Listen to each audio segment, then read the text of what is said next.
Today's show is about the Pont Du Gard, and there's a little video after this that I do the introduction, but it is raining, so you can hear the rain pattering. This is part 2 of 3 of them on the Roman aqueduct system. Last week, our walking tour was the little medieval town of Onzain, and then we went off to the Spring of Ur. Today, we'll go to Pont Du Gard, and then next week, we'll finish up going to Nîmes and seeing where the water comes in.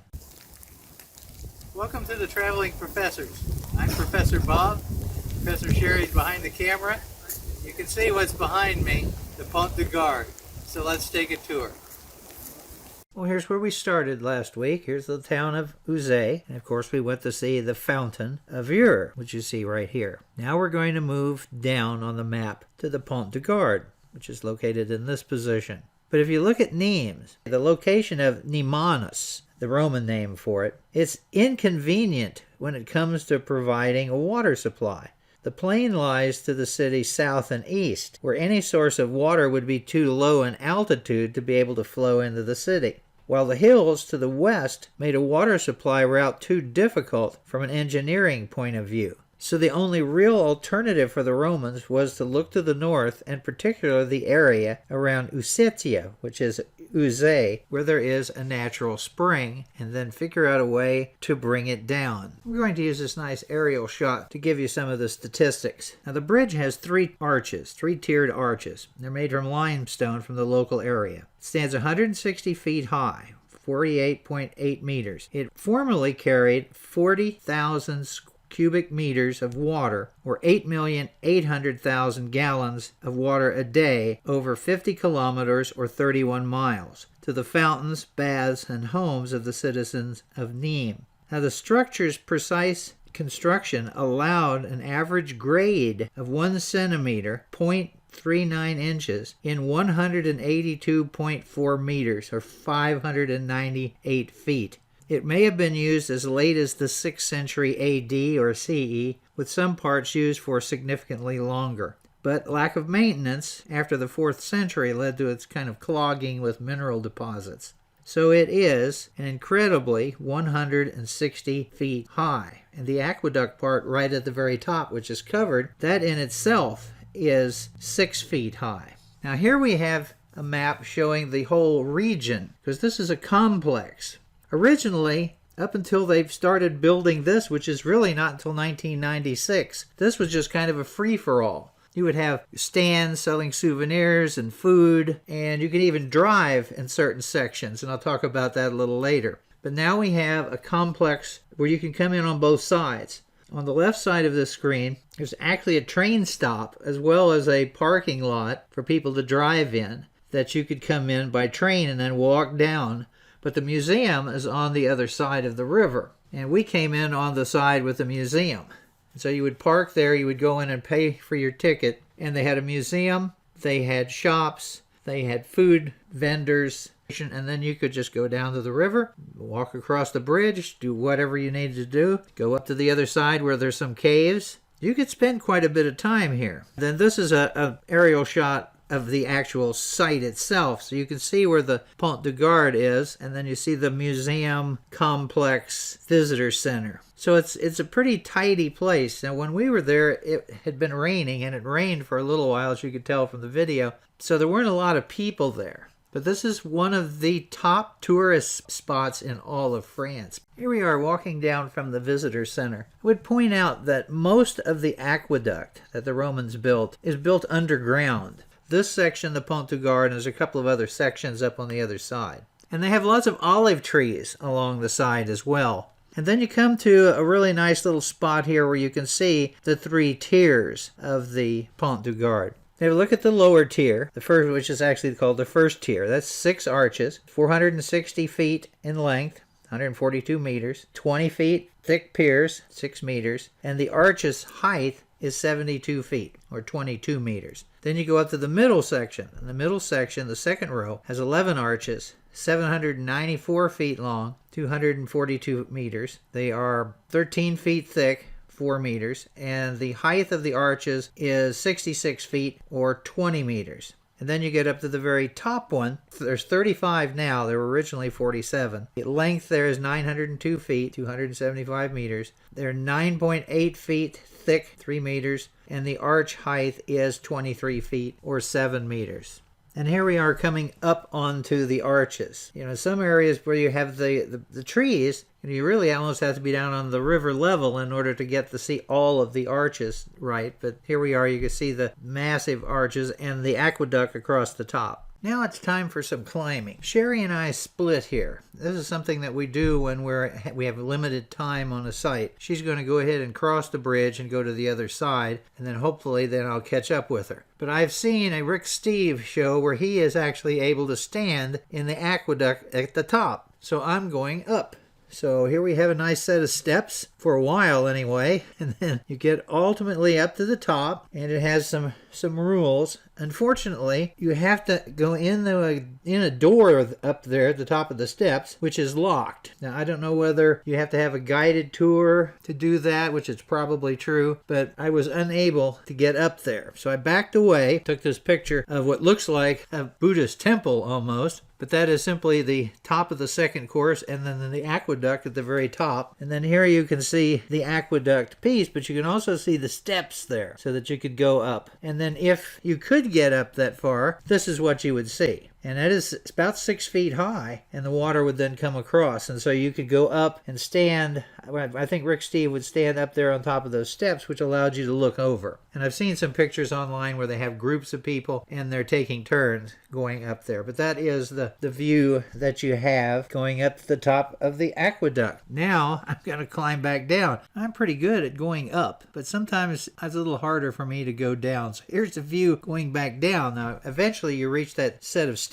but there's about halfway you just climbing through the brush in order to get up to the top. And then get a little further down, you get a nice view of the second and third tier with the road along the route there. And now I'm at the road level heading across. Now the Romans didn't put a road here. In 1703, local authorities renovated the Pont Du Gard to repair cracks, fill in ruts, and replace stones that had been removed in previous centuries. Well, a new bridge was built by an engineer named Henri Pitot in 1743 to 1747. It's built next to the arches of the lower level so that the road traffic could cross on a purpose-built bridge. The Romans didn't put a bridge there. It was just the aqueduct. And I like novelist Alexander Dumas's comment. It was reserved for the 18th century to dishonor a monument which the barbarians of the 5th had not dared to destroy. And I would point out that they were driving cars across this until 1996, when they finally shut it all down and turned this into a complex for the bridge and the archaeological area. Here's the Gardone River coming in toward the Pont Du Gard. Now, as I said, we had pretty heavy rain last night, so the river is up significantly. And then here is the other side. And you can see on this side there's a lot of area where it's easy for the people to get down to the river level. And then here's a closer look at one of the arches. And you see the stones that stick out. They're referred to as chorobates. They're used for leveling, and obviously you can put scaffolding on those as well. I'm going to give you a little short video that will take you from one side of the bridge to the other so you can hear the river flowing through, and it gives you a little nicer shot of the arches.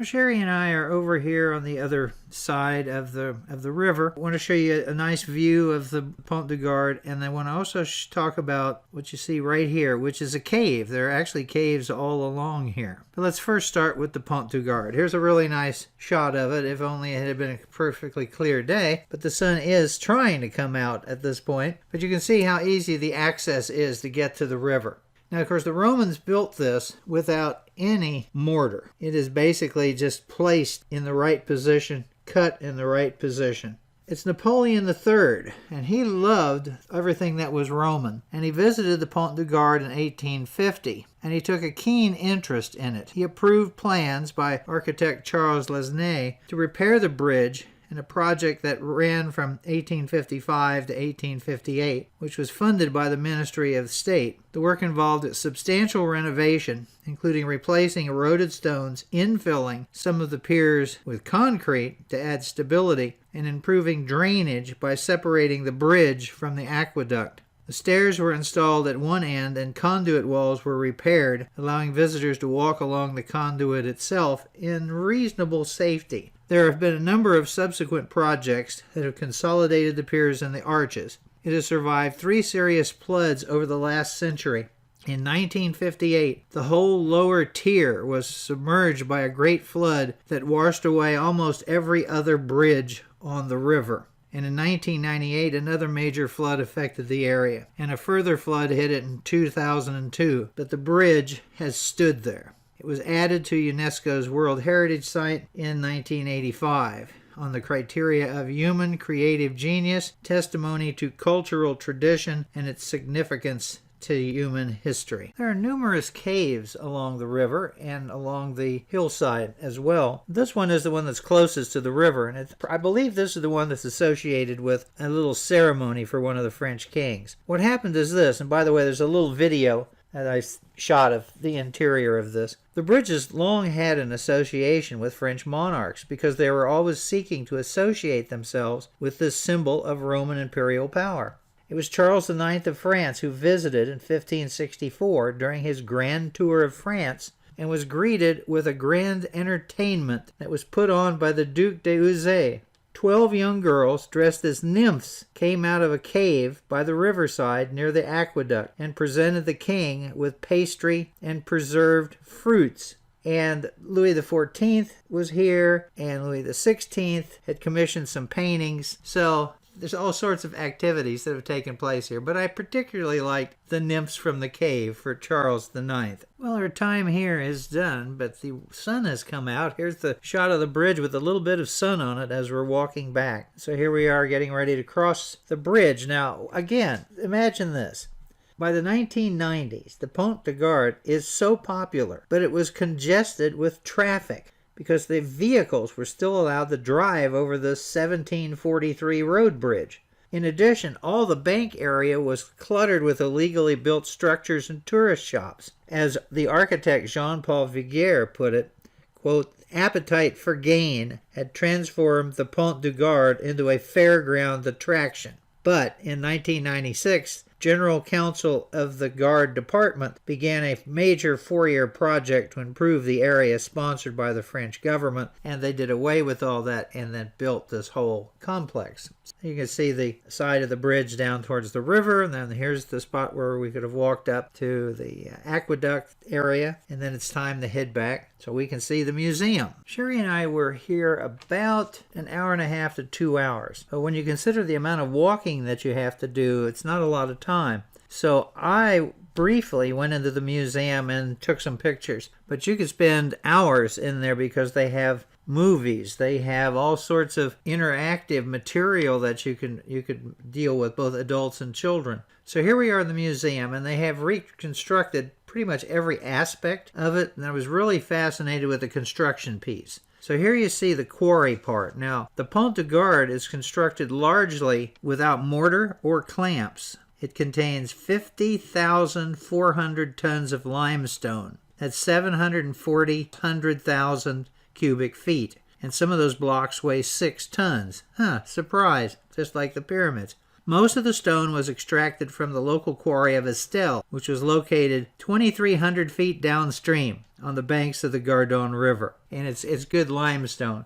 So you have all of this construction equipment that you can see, and they show the arches, and they show the arch forms. And if you remember when we were looking at how Notre Dame was being repaired, the sophisticated nature of those arch forms that they were using compared to the Romans. Now, this bridge was built by Roman troops, about 500 to 1,000 of them over a period of about 2 years.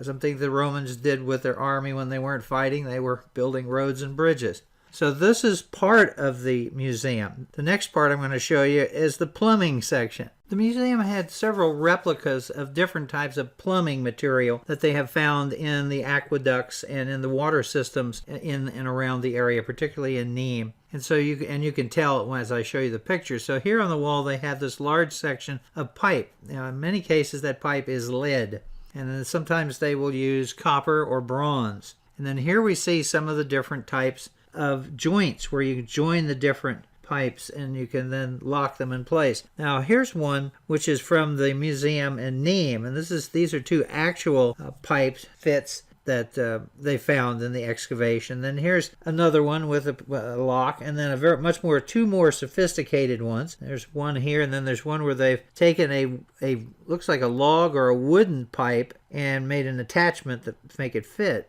And then here are two pictures from Pompeii. So if you go to Pompeii, you can see where the lead pipe comes from different houses and how they separate them. And it's not uncommon to have this pipe to be named, to have names on it so you know who it belongs to. But you can see these in a lot of Roman locations. And then they had a setup showing how they plumbed one of these public bathrooms. And this is the example of the public bathroom. And there's a great example of that at Ephesus, if you're ever there. Well, they do certain things at night. Here's an example of a nice fireworks activity that was planned. They also do a kind of a light show on the bridge where they cover it with different forms of art. So there's all sorts of activities out here at the Pont Du Gard. And then here is a map. This is more of a topographical map. And then here is the Pont Du Gard. And you see where the water is coming down to Nîmes. And we'll be going to Nîmes next time to see where this ended up and what they did with it. Now I'm going to anticipate a question, and that is the Pont du Gard the tallest aqueduct? Well, I'm going to give you two examples that you might be familiar with. Here is an aerial view of Istanbul showing the Aqueduct of Valens. This, of course, was built in 368 AD by Emperor Valens,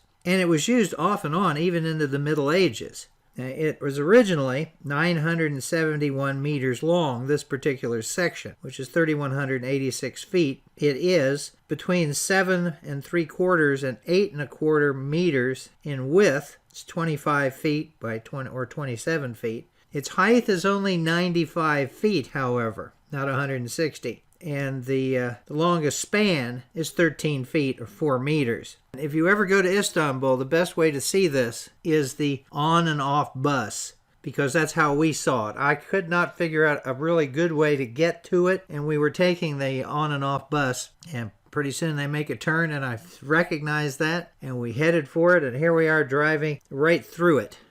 Now, the other one that most people think about is the Aqueduct of Segovia in Spain. Now, at its tallest, the Segovia Aqueduct reaches a height of 93 feet 6 inches, or 28.5 meters. It was built either in 112 toward the end of the reign of Trajan, or in 117 CE or AD in the early years of Hadrian. At its tallest, the aqueduct reaches a height of 93 feet 6 inches, 28.5 meters.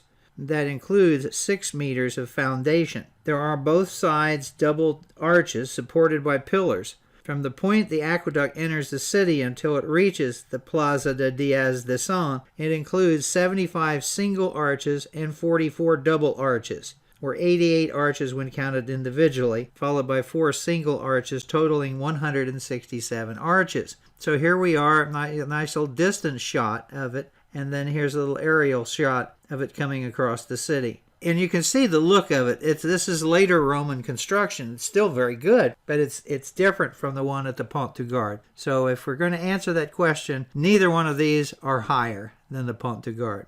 Sheri and I hope you enjoyed the tour. Please come by our YouTube channel at Bob Packett, and please subscribe and leave some comments. Thank you very much. I've been doing podcasting on history for over 15 years. I've got over 4,000 shows, and I've done CDs, which of course can be sent out as USBs. So if you would really like to get more on history for free, then come by my website, as you see here, historyaccordingtobob.com, and see what's there. So thank you very much again.